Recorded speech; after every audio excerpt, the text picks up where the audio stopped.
नमस्कार जय जगन्नाथ दर्शक बंधु मु बुलु आपण मानक स्वागत करुच्ची आम अति प्रिय YouTube channel practical blue farming दुनिया माध्यम दर्शक बंधु आगू को आसूची फूलकोबी चाष। तो चाषी भाई माने विभिन्न प्रकार किसम सब चाष करिथांती, किए सौल किसम करिथांती, किए लेट भेराइटी मध्य करिथांती, किए मध्यम धरणर भेराइटी मध्य करिथांती।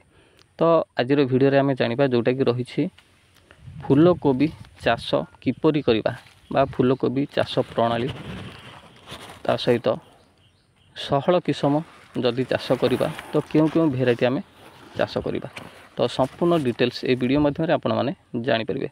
तो दर्शक बंधु जो दर्शक भाई माने एपर्यंत आम चैनल को सब्सक्राइब करे नाहंती तले दिया जाइथिबा रेड कलर सब्सक्राइब बटन टी दबाई दियंतु एवं ऑल बेल आइकन प्रेस करंतु जहाँकि फल आमे जेतेबेले ही वीडियो अपलोड करूँ आपण मानक पाखक नोटिफिकेशन जरिया पहुँची जिवो एवं आपण माने सर्वप्रथमे आम वीडियो देखिपारे।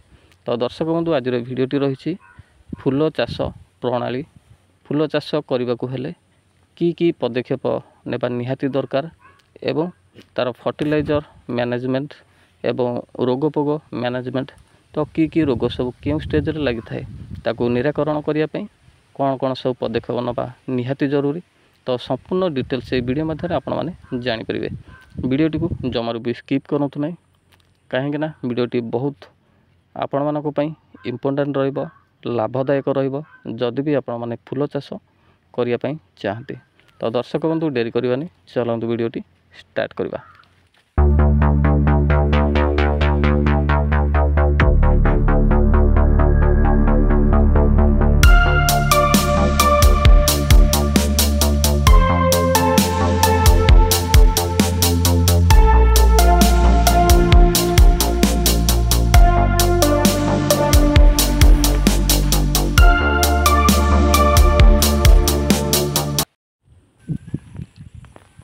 तो दर्शक बंधु फूलकोबी चाष करने को हेले माटी चयन बहुत जरूरी। बालिया दोरसा माटी भल उत्पादन दे थाए जो माटीर 6 ରୁ 7 पीएच मान हेबा उचित। तो माटीर निष्कासन व्यवस्था भल हेबा दरकार। शीत हेबा और हालुका धूप फूल बांधिया पई उपयुक्त होई थाए। तो से टाइम रे आपण माने फूल चाष कले भल अमल मध्य पाई परिबे एवं रोग पोक मध्य कम लगी था। तो दर्शक बंधु आसतु जानिबा 45 ରୁ 60 दिनिया सहल किसम भल हाइब्रिड किसम कौन कौन सब रही। तो प्रथम नामधारी NSA 45, द्वितीयटी रही नामधारी NSA 555, तृतीयटी रही सिजेंटा स्नाउ माई स्टुइक एवं चतुर्थ रही एडभांटा शक्तिमान।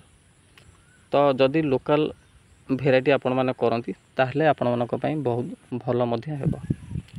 तो किपरि नर्सरी तैयारी करिबा तो 3 ରୁ 4 सेमी दूर रे मंजी बुणंतु एवं 35 ରୁ 40 दिन जेतबेले नर्सरी रे हेई जाउची मुख्य जमी रे रोपण करंतु। तो मूल जमी किपरि तैयारी करिबा 2 ରୁ 3 थर भल गहिरा चाष करंतु एवं 30 ରୁ 40 किग्रा मूल सार हिसाब रे जमी रे प्रयोग करंतु। रोपण व्यवस्था तो गछ को गछ लाइन 30 × 45 सेमी रखंतु एवं वर्षा दिन रे भल पानी निष्कासन व्यवस्था मध्य करंतु। तो दर्शक बंधु आसंतु आमे जानिबा जोटा कि रही सार परिचालन। तो मूल सार हिसाब रे DAP 2 किग्रा, पोटास 1 किग्रा एवं जिंक दियंतु। तो टॉप ड्रेसिंग जोटा कि लगेबार 20 दिन पर यूरिया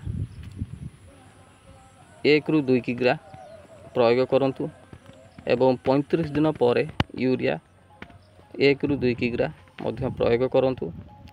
40 ରୁ 45 दिन पर पोटास 1 किग्रा आपण माने प्रयोग करंतु। तो प्रथम सप्ताह रे आपण माने हालुका सिंचाई करंतु आपण मानकर पाग अनुकूल देखि सिंचाई करिवे। तो परे आपण माने आपण मानकर अनुकूल पाग बा जदि लगातार खरा होउची तो आपण मानक माटी को नहीं आपण माने जलसेचन मध्य करि परिबे। तो दर्शक बंधु निहात रूपे आपण माने एई प्रोसेस रे फूलकोबी चाष करि परिबे। तो आसतु आम जाना तो फूलकोबी रे की रोग सब देखा मिलता है।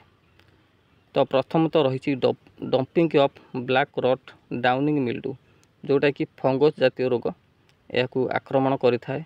तो यह रोकने ट्राइकोड्रामा विरिड प्रयोग करूँ नर्सरी रे एवं मैकोजी प्लस मेटालिक्स 2 ग्राम प्रति लिटर पानी रे सिंचन करूँ। तो कीट नियंत्रण तो फूलकोबी रे अधिकांश देखा मिलता है डायमंड ब्लैक मोथ एवं एफिड्स एवं कटरपिलर। तो ये जो कीट सब देखा मिलता है ताकू रोकने स्पिनोसैड 45% SC प्रति लिटर पानी रे 1 ml दे व्यवहार करें नचेत क्लोरानिड्रोल 18.5% SC जोटा कि रही 0.5 ml प्रति लिटर पानी रे व्यवहार करें। तो आसतु आम जाना तो फूलकोबी की सफेद एवं कठिन किपरि करवा। तो रोपण पर जिते आपण मानकर कढ़ अवस्था आसूची बा कुंच पत्र आसूची तो से टाइप रे आपण माने मल्टीविटामिन सहित माइक्रोन्यूट्रिएंट सहित किसी बोरन आपण माने स्प्रे कले आपण मानकर फूल कठिन आसो सफेद आसो मार्केट में चाहिदा रही। तो दर्शक बंधु आज वीडियो रे आपण माने जानि पाइले जोटा कि रही फूलकोबी चाष करने कौन कौन सब प्रणाली रही प्रोसेस रही तो संपूर्ण डिटेल्स आपण माने जानि पाइले। तो आज भिडियोटी आपण मानकु जदि भल लगी था वीडियो गोटे लाइक करेंगे आम चैनल को सब्सक्राइब करेंगे एवं अधिक मात्रा सपोर्ट करेंगे। आम आगु को एमती चाषी भाई मानक पई नुआ नुआ हेल्पफुल वीडियो आम चैनल माध्यम आपण माने देखिपारे। तो दर्शक बंधु आज ये पुणी देखा नेक्स्ट वीडियो रे रहिली नमस्कार।